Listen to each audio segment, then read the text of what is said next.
There's a couple I'll call Alex and Sarah, both educated, both employed, both doing what society told them would lead to stability. Alex works in tech. Sarah's in corporate communications. Together, they bring in just over six figures a year. On paper, they're doing great. They're well above the median household income. By every spreadsheet metric, they should feel secure. They don't. They check their bank balance before every grocery run. They hesitate before booking a short trip. When the washing machine broke last winter, it went straight on a credit card. They're not reckless. They're not irresponsible. They don't live extravagantly. So why does a household earning good money feel like it's one surprise expense away from panic? If you've ever thought, we make too much to feel this stressed, stay with me, because the problem isn't you. For decades, we've been told a simple story. Two incomes are better than one. It sounds obvious. If one salary can support a household, then two should mean comfort, savings, freedom, maybe even early financial independence. But that's not how reality played out. Instead of creating breathing room, the second income quietly became a requirement just to stand still. And that's the part most people never stop to question. A few generations ago, most middle-class families were built around one primary income.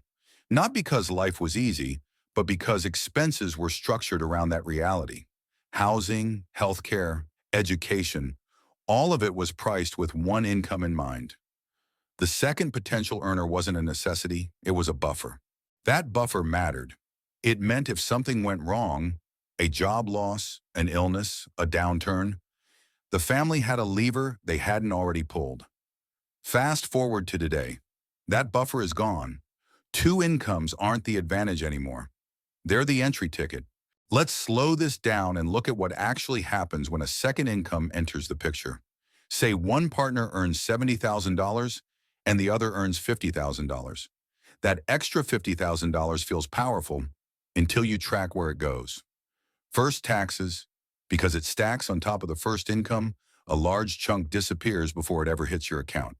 Then come the costs that only exist because both partners are working. Childcare, additional commuting extra vehicles or higher transportation costs, paid convenience, food delivery, cleaning help, takeout, services that replace time and energy you no longer have. None of these feel like luxuries. They feel necessary. By the time everything settles, that extra income often shrinks to a shockingly small number, sometimes barely positive, sometimes negative.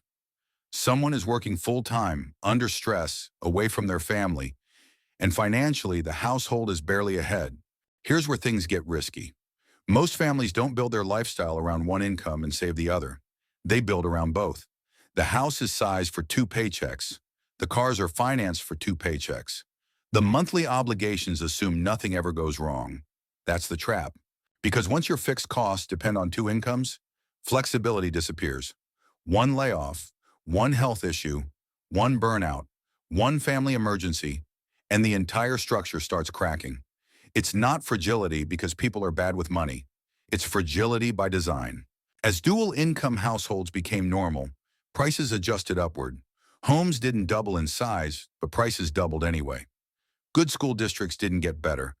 They got more expensive. Healthcare didn't become optional. It became unavoidable. Everyone brought more money to the table, so the table simply got more expensive. The result? More effort, more stress, less margin. The solution isn't quit your job or go back to the 1970s. The solution is structural. You stop treating the second income as guaranteed. Instead, you design your life so one income can carry the essentials. Housing, utilities, food, basic transportation. The second income becomes optional, not required. That optionality is everything. It creates real emergency resilience, the ability to step back if life demands it, space to invest instead of just survive. You're not optimizing for appearances. You're optimizing for control. It might mean buying a smaller home than the bank says you qualify for, driving cars that are paid off, living in a good enough neighborhood instead of a perfect one, banking raises instead of upgrading lifestyles. Not forever, but long enough to build margin. Because once savings and investments start generating income of their own, something powerful happens. You regain choice. Wealth isn't about how much money comes in. It's about how much pressure your life can absorb without breaking. The families who do best today aren't necessarily the highest earners. They're the ones who preserve flexibility, who refuse to let every dollar get pre-spent, who kept their backup plan intact. Two incomes aren't bad, but two incomes that are fully consumed before they arrive, that's not security, that's exposure. Now that you see it, you can't unsee it. The question isn't whether the system is fair. The question is how you're going to play it differently.